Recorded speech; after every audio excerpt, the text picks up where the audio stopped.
நாளும் ஒரு சிறுகதை பார்த்து கொண்டிருக்கிறோம். இன்று நாம் பார்க்க இருக்கக்கூடிய சிறுகதை புதுமை பித்தன் அவர்கள் எழுதிய பால்வண்ணம் பிள்ளை. சிறுகதை இப்படி தொடங்குகிறது. பால்வண்ணம் பிள்ளை கலெக்டர் ஆபீஸ் குமாஸ்தா. வாழ்க்கையே தஸ்தாவேஜி கட்டுகளாகவும் அதன் இயக்கமே அதட்டலும் பயமுமாக அதன் முற்றுப்புள்ளியே தற்பொழுது 35 ரூபாயாகவும் அவருக்கு இருந்து வந்தது. அவருக்கு பயமும் அதனால் ஏற்படும் பணிவும் வாழ்க்கையின் சாரம். அதட்டல் அதன் விதிவிலக்கு. பிராணி நூல் மிருகங்களுக்கு, முக்கியமாக முயலுக்கு 4 கால்கள் என்று கூறுமாம். ஆனால் பால்வண்ணம் பிள்ளையை பொறுத்தவரை அந்த அபூர்வ பிராணிக்கு 3 கால்கள்தான். சித்த உறுதி, கொள்கையை விடாமை. அம்மாதிரியான குணங்கள் எல்லாம் படைவீரனிடமும் சத்தியாகிரகிகளிடமும் இருந்தால் பெருங்குணங்களாக கருதப்படும். அது போயும் போயும் ஒரு கலெக்டர் ஆபீஸ் குமாத்தாவிடம் தஞ்சம் புகுந்தால் அசட்டுத்தனமான பிடிவாதம் என்று கூறுவார்கள். பால்வண்ணம் பிள்ளை ஆபீஸில் பசு, வீட்டிலோ ஹிட்லர். அன்று கோபம். ஆபீஸிலிருந்து வரும்போது ஹிட்லரின் மீசை அவருக்கு இல்லாவிட்டாலும் உதடுகள் துடித்தன. முக்கியமாக மேல் உதடு துடித்தது. காரணம், ஆபீஸில் பக்கத்து குமாஸ்தாவுடன் ஒரு சிறு பூசல். இவர் மெக்சிகோ தென்னாப்பிரிக்காவில் இருக்கிறதென்றார். இவருடைய நண்பர் பூகோள சாஸ்திரம் வேறு மாதிரி கூறுகிறதென்றார். பால்வண்ணம் பிள்ளை தனது கட்சியை நிரூபிப்பதற்காக வெகு வேகமாக வீட்டிற்கு வருகிறார். பால்வண்ணம் பிள்ளைக்கும் அவருடைய மனைவியாருக்கும் கர்ப்பத்தடையில் நம்பிக்கை கிடையாது. அதன் விளைவு வருஷம் தவறாத ஒரு குழந்தை. தற்போது பால்வண்ண சந்ததி 4வது எண்ணிக்கை. பிறகு வருகிற சித்திரையில் நம்பிக்கை. இப்படிப்பட்ட குடும்பத்தில் பால்வண்ண கொடுக்குகள் பேபி ஷோக்களில் பரிசு பெறும் என்று எதிர்பார்க்க முடியாது. பால்வண்ணம் பிள்ளையின் சக தர்மிணி உழைப்பிலும் பிரசவத்திலும் சோர்ந்தவள். தேகத்தின் சோர்வினாலும் உள்ளத்தின் களைப்பினாலும் ஏற்பட்ட பொறுமை. கைக்குழந்தைக்கு முந்தியது சவலை. கைக்குழந்தை பலவீனம். தாயின் களைத்த தேகம் குழந்தையை போஷிக்க சக்தியற்று விட்டது. இப்படியும் அப்படியும் தர்மாஸ்பத்திரியின் மருந்து தண்ணீரும் வாடிக்கை பால்காரனின் கடன் பாலுமாக குழந்தைகளை போஷித்து வருகிறது. அந்த மாதம் பால் பட்ஜெட் எப்பொழுதும் போல் 4 ரூபாய் மேலாகிவிட்டது. இம்மாதிரியான நிலையில் பால் பிரச்சனையை பற்றி பால்வண்ணம் பிள்ளையின் சக தர்மிணிக்கு ஒரு யுக்தி தோன்றியது. அது ஒன்றும் அதிசயமான யுக்தி அல்ல. குழந்தைகளுக்கு உபயோகிக்கும்படி ஒரு மாடு வாங்கிவிட்டால் என்ன என்பதுதான். தெய்வத்தின் அருளை திடீரென்று பெற்ற பக்தனும் புதிதாக ஒரு உண்மையை கண்டுபிடித்த விஞ்ஞானியும் சும்மா இருக்க மாட்டார்கள். சலசலவென்று கேட்கிறவர்கள் காது புளிக்கும்படி சொல்லிக் கொட்டி விடுவார்கள். பால்வண்ணம் பிள்ளையின் மனைவிக்கும் அதே நிலை ஏற்பட்டது.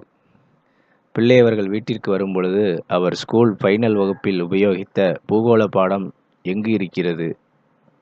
மாடியில் இருக்கும் செல்ஃபிலா அல்லது அரங்கில் இருக்கும் மரப்பட்டியலா என்று எண்ணிக்கொண்டு வந்தார்.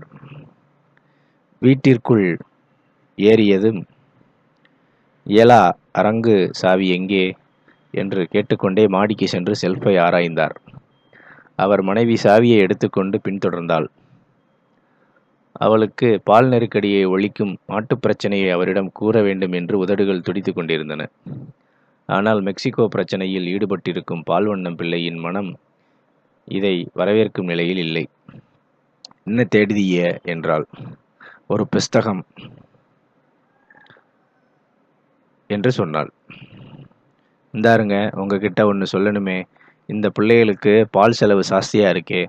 ஒரு மாட்டைத்தான் 10 100 கொடுத்து பிடிச்சி விட்டா என்ன என்றாள். இங்கே வரவேண்டியதுதான். ஒரே ராமாயணம். மாடு கீடு வாங்க முடியாது. என் புள்ளைய நீத்தண்ணியை குடிச்சு வளரும் என்று விட்டார். மெக்சிகோ வட அமெரிக்காவில் இருந்தால் பிறகு ஏன் அவருக்கு கோபம் வராது? பால் பிரச்சனை அத்துடன் தீர்ந்து போகவில்லை. அவர் மனைவியின் கையில் 2 கெட்டி காப்பு இருந்தது. அவளுக்கு குழந்தையின் மீதிருந்த பாசத்தினால் அந்த காப்புகள் மயிலை பசுவும் கன்றுக்குட்டியுமாக மாறின. 2 நாள் கழித்து பால்வண்ணம் பிள்ளை ஆபீஸிலிருந்து வந்து புறவாசல் புறவாசலில் கால் கை கழுவச் சென்ற பொழுது உரலில் கட்டியிருந்த கன்று வைக்கோல் அசை போட்டிருக்கும் மாட்டை பார்த்து அம்மா என்று கத்தியது. ஏலா என்று கூப்பிட்டார். மனைவி சிரித்துக்கொண்டே உள்ளுக்குள் பயம்தான் வந்தாள். மாடு எப்பொழுது வந்தது? யார் வாங்கி கொடுத்தா என்றார். மேலே வீட்டு அண்ணாச்சி வாங்கி தந்தாக. பால் ஒருபடி கறக்குமாம் என்றாள். பால் ஒருபடி கறக்குமாம் என்றாள். என்றாள் என்றார். அன்று புதுப்பால் வீட்டுப்பால் காப்பி கொண்டு வந்து வைத்துக்கொண்டு கணவரை தேடினாள். அவர் இல்லை. அதிலிருந்து பிள்ளை அவர்கள் காப்பியும் மோரும் சாப்பிடுவதில்லை. அவர் மனைவிக்கு மிகுந்த வருத்தம். ஒரு பக்கம் குழந்தைகள், மற்றொரு பக்கம் புருஷன் என்ற குழந்தை. வம்சவிருத்தி என்ற இயற்கை விதி அவளை வென்றது. இப்படி 15 நாட்கள். மாட்டை என்ன செய்வது? அன்று இரவு 8 மணி இருக்கும். பால்வண்ணம் பிள்ளையும் சுப்புக்கோனாரும் வீட்டினுள் நுழைந்தார்கள். மாட்டை பாரும், 25 ரூபாய் என்றார். சாமி, மாடு 60 ரூபாய் பெறுமே என்றான் சுப்புக்கோனார். 25 தான், உனக்காக 30 ரூபாய். என்ன? இப்பொழுதே பிடித்து கொண்டு போக வேண்டும். சாமி, ராத்திரியிலா? நாளைக்கு விடியன்னே பிடிச்சுக்கிடுதேன் என்றான் சுப்புக்கோனார். இப்பவே. மாட்டை அவிழ்த்தாகிவிட்டது. மனைவி, மாடு 70 ரூபாயிற்றே, குழந்தைகளுக்கு பாலாயிற்றே என்று தடுத்தாள். மே வரும்படி வேறு வருகிறதாம். என் பிள்ளைகள் நீத்தண்ணி குடிச்சு வளர்ந்துக்கிடும் என்று விட்டார்.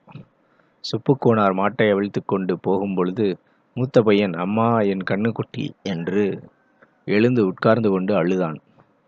சும்மா கெட செவமே என்றார் பால்வண்ணம் பிள்ளை.